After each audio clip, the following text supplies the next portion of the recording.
सी गाँव विभिन्न जगार छापा लगेले जे गाँव कौन जगार पूजा कर गोष्ठी जगार पूजा कर यात्रा अवसर रे गतकाली सब कलेक्टर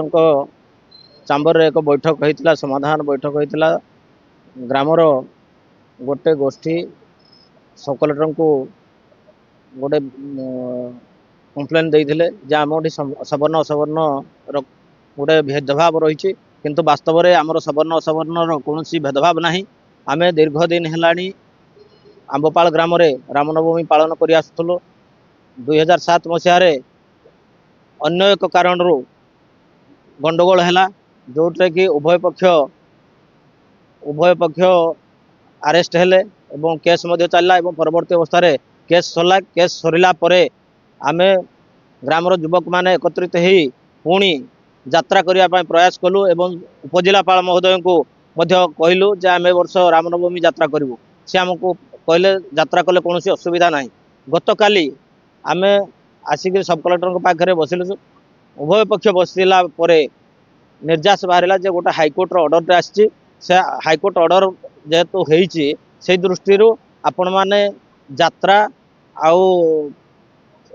आम रैली या आपण मैंने बंद करी गोटे जगार यात्रा पूजा करें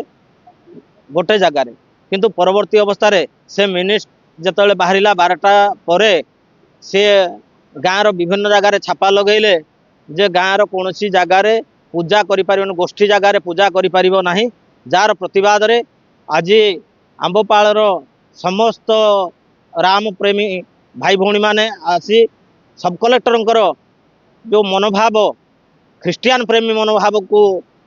नहीं विरोध करी आज निष्पत्ति निगला जे आम उपजिलापाल कार्यालय सब कलेक्टर ख्रिस्टियान तुष्टिकरण को विरोध करी आम से पालन करूँ रामनवमी एवं तार प्रतीक स्वरूप आज समस्ते आसी ग्रामर एठी रामनवमी पालन कर रामनवमी पालन छापा एक कथा सब कलेक्टर देते ना मिनिट्स रे आमे तो यात्रा करने आम निष्पत्ति नहीं कि सब प्रकार नाच नौड़ी ठू आरंभ कर सब प्रकार व्यवस्था करूँ किंतु हाइकोर्टर जिते आसला माननीय हाइकोर्ट राय आसला कि पिटिशन आसला से जिला प्रशासन सहित आम संपूर्ण भाव में सहयोग कर जो रहा पक्ष रहा जे तुम्हें करिबो नाही यात्रा नाचपाटी करिबो नाही तुम्हें रैली करिबो नाही ताकू मध्ये आमे सम्मान जणाई ग्रामर गोटे जगार आमे पूजा करने निष्पत्ति नेलु एवं से पूजा को मध्ये शेष रे आमर हिंदू प्रेमी मानकर भावावेगर कुठारघात करी गोटे मिनिट्स बार कले जहाँ आमको आज आघात देला तार प्रतिवाद स्वरूप आम सब कलेक्टर ऑफिस सामने आज रामनवमी यात्रा पालन करूँ।